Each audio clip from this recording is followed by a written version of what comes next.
Salut à tous et bienvenue sur notre chaîne. Guy Moko, ingénieur d'agriculture et promoteur du cabinet BH Agri-Consulting, cabinet spécialisé dans le conseil agricole. Sur cette chaîne, nous parlons agriculture, nous donnons des astuces comme ça pour vous aider à mieux gérer ou bien démarrer votre projet agricole. Et je profite donc de cela, de cette vidéo, parce que c'est la première de l'année 2024 pour souhaiter mes vœux les meilleurs pour tous ceux qui envisagent lancer des projets agricoles comme ça pour 2024, que tout se passe très bien selon ce que vous avez souhaité. Alors aujourd'hui donc nous allons parler d'un sujet qui ma foi taraude souvent des esprits, la question de l'agriculture biologique au Cameroun. Alors est-ce qu'on peut faire l'agriculture biologique au Cameroun? Est-ce que ça vaut la peine de se lancer dans l'agriculture biologique au Cameroun? Donc nous allons comme ça donc parler déjà de l'agriculture biologique et ses avantages et surtout des inconvénients. Pourquoi vous dire concrètement pourquoi est-ce qu'à l'état actuel des choses on ne peut pas parler de l'agriculture biologique au Cameroun?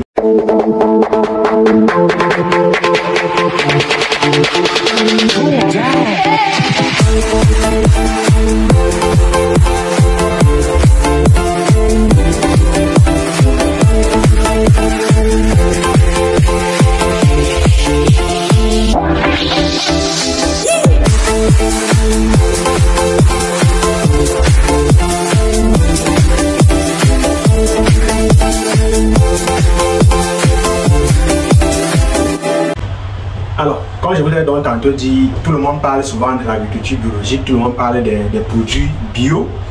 L'agriculture en fait biologique, c'est un système agricole où on utilise tout sauf les pesticides de synthèse. C'est une agriculture qui se fait dans le respect scrupuleux de l'écologie, dans le respect scrupuleux de l'environnement. Et tout ce qu'on utilise, tout ce qu'on utilise sont des produits naturels. Lorsqu'on entend par produits naturels des produits qui s'obtiennent à travers la décomposition de la matière animale ou bien de la matière végétale.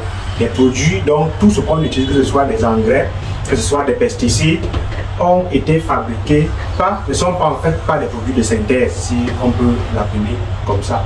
Et là, les avantages donc de l'agriculture biologique, déjà il y a plusieurs avantages. Déjà le premier avantage, c'est que ça nous garantit la consommation des produits sains, c'est-à-dire des produits exempts des résidus de pesticides. Vous connaissez un peu les conséquences des résidus de pesticides sur la santé humaine ou bien la santé animale. Donc lorsqu'on pratique l'agriculture biologique, on a en fin de compte des produits vraiment de qualité, des produits sains qui ne sont pas nocifs pour la santé animale ou bien pour la santé humaine.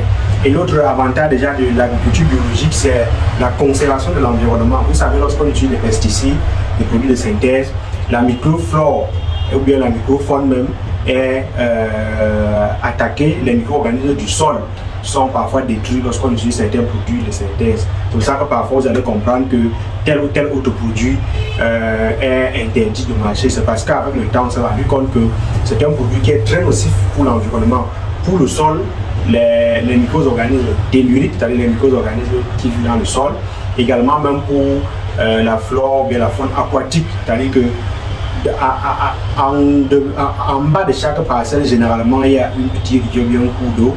Et lorsqu'il y a les lessivage, lorsque nous faisons nos traitements, lorsqu'il pleut, tout ce que les eaux de ruissellement transportent finissent dans la rivière. Et là, donc, ça pollue aussi la microfaune à ce niveau-là.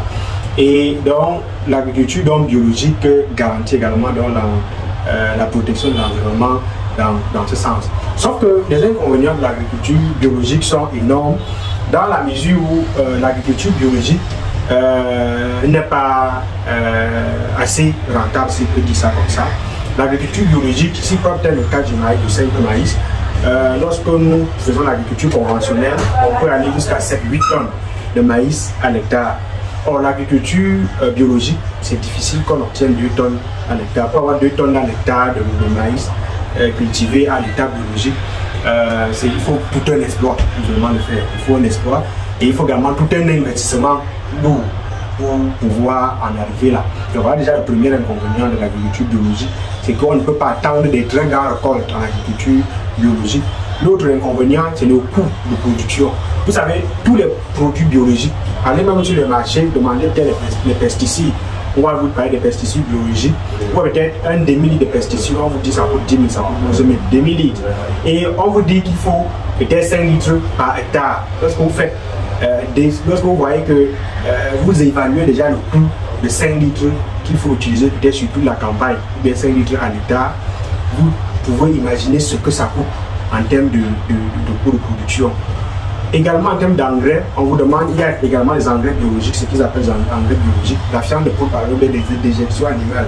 S'il faut fertiliser votre sol uniquement avec la fiente de poule, généralement, bon, c'est vrai que ce n'est pas standard.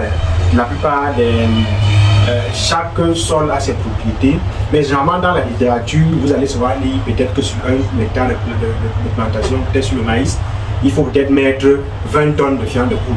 Lorsque vous voyez 20 tonnes de fiente de poule, vous faites le calcul pour voir ce que ça va donner en termes de nombre de sacs. Ce sont des milliers de sacs de fiente de poule. Et lorsque vous faites le coût, ce que ça coûte en termes d'argent, le sac de fiente de poule aujourd'hui, à l'ouest où nous opérons, où nous avons notre exploitation en Baganté, le sac de fiente de poule pondeuse, il faut bien le préciser, pour le prix de 3 000 3 500 francs. Imagine donc si vous avez 1000 sacs de fiente de poule, je crois que ce n'est que 4 tonnes. 1000 sacs, c'est environ 4 tonnes. Parce que le sac est environ 40 kg. Et 1000 sacs donc est autour de 40 000 kg. Donc ça fait environ, non, je crois 40 tonnes. Donc quelque chose comme ça. Et s'il faut donc calculer donc, ça en termes de coût, vous imaginez un peu ce que ça va coûter si vous faites dans les 3 500 francs fois 1000, c'est près de 3 500 000. Uniquement pour la fiente de poule. Pour ce que vous allez faire avec. Donc, vous imaginez ce que ça coûte en termes de coût de production. Donc, du coup, lorsqu'on regarde tous ces paramètres-là, maintenant, le troisième inconvénient, c'est que au Cameroun, aujourd'hui, nous n'avons pas encore atteint ce qu'on appelle l'autosuffisance alimentaire. C'est-à-dire que la plupart de nos produits, même agricoles, on les importe. Je parle le cas du maïs, où jusqu'aujourd'hui, le Cameroun importe en moins 500 000 tonnes de maïs chaque année. Ça, c'est la moyenne chaque année. Donc, vous vous rendez compte que déjà avec l'agriculture conventionnelle, on n'arrive pas déjà à assurer notre autosuffisance alimentaire. Il faut importer des produits de l'extérieur, faire appel à l'extérieur pour pouvoir combler nos déficits en termes de production agricole. Si on se met donc à dire que l'agriculture biologique, vous voyez, vous pouvez imaginer déjà, c'est-à-dire qu'on sera encore plus dépendant de l'extérieur que ce qu'on est maintenant. Et l'autre inconvénient également, c'est puisque les coûts de production sont élevés, également les prix des denrées, ces denrées biologiques sont extrêmement élevés. Vous allez voir une pastèque, on vous dit qu'on la produit de façon biologique. Elle va coûter pratiquement 4 000 francs une pastèque, 4 000, 5 000 francs une pastèque. Il faudrait que le producteur vende comme ça pour pouvoir s'en sortir. Or, une pastèque produite de façon conventionnelle va coûter peut-être 1000 francs, 2000, 2500 trop au maximum quand la pastèque est très grosse. La même pastèque en agriculture biologique va me coûter au moins 5000 francs. Alors, combien de Camerounais peuvent sortir 5000 francs acheter une tête de pastèque? Je ne pense pas. Vu le pouvoir d'achat au pays, ce n'est pas évident qu'un Camerounais lambda puisse sortir 5000 francs acheter une tête de pastèque. Donc, la poignée de personnes qui sont capables de le faire est infime par rapport à la population camerounaise. Nous avons 30 000 millions de personnes à nourrir tous les jours et le challenge est assez énorme. Donc, devant dans le débat de cette histoire d'agriculture biologique, agriculture conventionnelle, l'agriculture biologique, comme je l'ai dit, elle est bien, mais dans notre contexte actuel, on ne peut pas encore parler d'agriculture biologique. L'agriculture biologique passe dans des pays où la production ou l'autosuffisance alimentaire est atteinte. On n'a pas besoin de dépendre de l'extérieur en termes de produits agricoles. Et où le pouvoir d'achat est assez élevé, de façon à ce que chacun peut se permettre d'acheter une tomate ou bien un kilogramme de tomate à 2000 francs. Vous voyez. Donc, dans notre cas actuel, c'est pas évident de parler d'agriculture biologique à cause de tous ces inconvénients, à cause de tous ces facteurs défavorables. Donc, je vous ai cité. Donc, voilà un peu ce que j'ai tenu à partager avec vous pour que lorsqu'on parle d'agriculture biologique, puisque nous avons beaucoup de gens qui nous contactent et nous disent bon voilà, j'aime mon exploitation, je veux faire de l'agriculture écologique.